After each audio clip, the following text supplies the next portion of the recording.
Hey guys, welcome back to my YouTube channel glow with Komal. तो guys, आज मैं आप लोग को ना बताऊंगी कि थ्रेडिंग का धागा कैसे पकड़ा जाता है, कैसे उसे चलाया जाता है।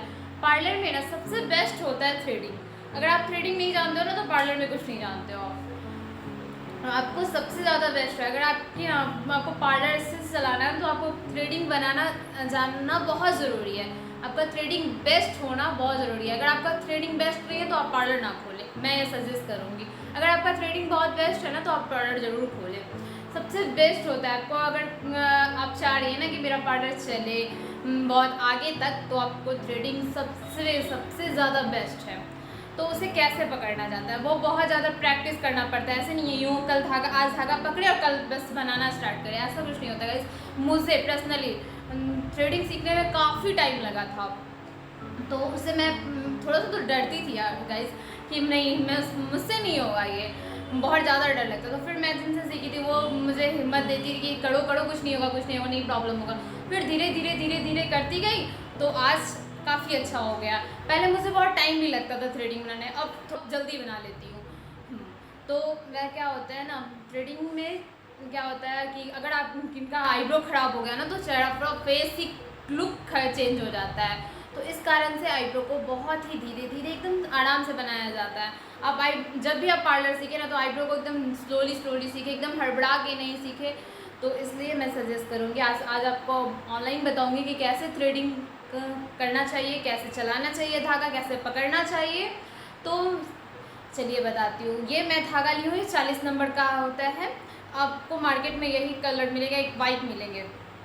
तो इस तरह का इस ढेर सारा इसमें देखिए धागा रहता है। इसे ना साइड में ना माउथ में ना ऐसे करके दबा देना है आपको। तो ऐसे दबाना है और ना इसे फिंगर की मदद से, 4 फिंगर की मदद से इसे लपेटना है, ठीक है। इस तरह से, इस तरह से, इस तरह से, इस तरह से लपेटना है, ठीक है। और ना ये वजह जो होता है ना वही छोटे वाले, ये आपको निकाल देना है, ठीक है। इसको 3 फिर जाके ये ऐसे करके इसको आपको इसमें घुसाना है धागा में। फिर इसको ऐसे करके करना है। जैसे ये वाली आईब्रो रहती है ना, तो ये वाले का धागा अपोजिट साइड है, तो इसे आपको पीछे से बनानी है, इस तरह से जाके इस तरह से, इस तरह से, इस तरह से बनाने हैं। और ये वाले आपको ना फ्रंट में रहते तो इस तरह से धागा रहते हैं, तो इस तरह से आपको बनाना है, ठीक है। तो इस डायरेक्शन में आपको आगे से इस तरह से बनाना है। और ना किन्हीं को चाहिए एकदम राउंड में, जैसे मेरे ना आईब्रो थोड़ी राउंड है, तो मोटा है, तो आजकल सबको मोटा ही चाहिए होता है। तो आप ना धीरे धीरे एक्स्ट्रा बनाओ, पहले जितना एक्स्ट्रा हेयर है उनको पहले आप क्लीन करो, उसके बाद आप आईब्रो को शेप दो। तो आप जब भी बनाओ ना तो एकदम स्लोली स्लोली बनाओ आईब्रो को। इस तरह से आपको घुमाना है, इस तरह से आपको, इस तरह से ऐसे करके इस तरह से हटाना है। एकदम धीरे धीरे बनाएगा। अगर आप ना बिगनर्स है ना तो एकदम शुरुआती आपका तो एकदम धीरे धीरे बनाए। और ना कटने का भी चांसेस रहता है, इसलिए आप बहुत स्लोली बनाएं। उसके लिए आपको चाहिए होता है पाउडर। आप टेल्कम पाउडर लगाएं, उसके बाद आप आराम से बनाएं।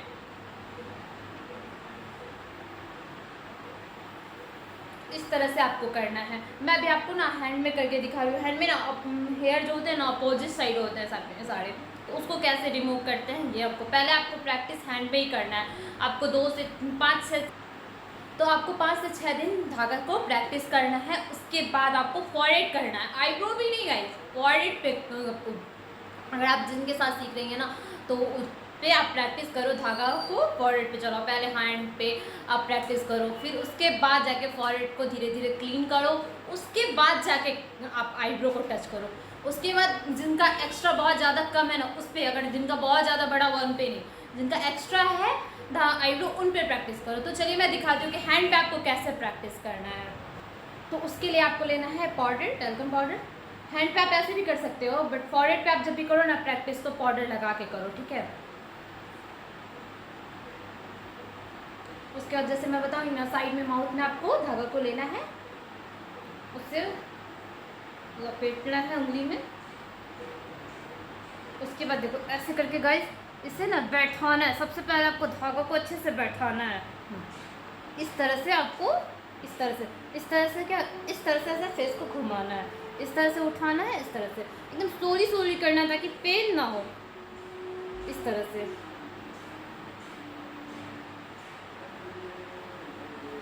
क्योंकि मेरे तो बहुत ज़्यादा प्रैक्टिस हो चुकी है, तो मैं स्पीच में भी करूँगी तो कोई दिक्कत नहीं है। बट आपकी ना अभी क्या है ना, प्रैक्टिस नहीं हुई है गाइस, तो आप ना एकदम स्लोली स्लोली इस तरह से करो, इस तरह से एक एक लाइन करके पहले करो। और जब आपके हाथ एकदम फास्ट हो जाए तो आप एकदम स्पीड में करो, कोई दिक्कत नहीं है उससे।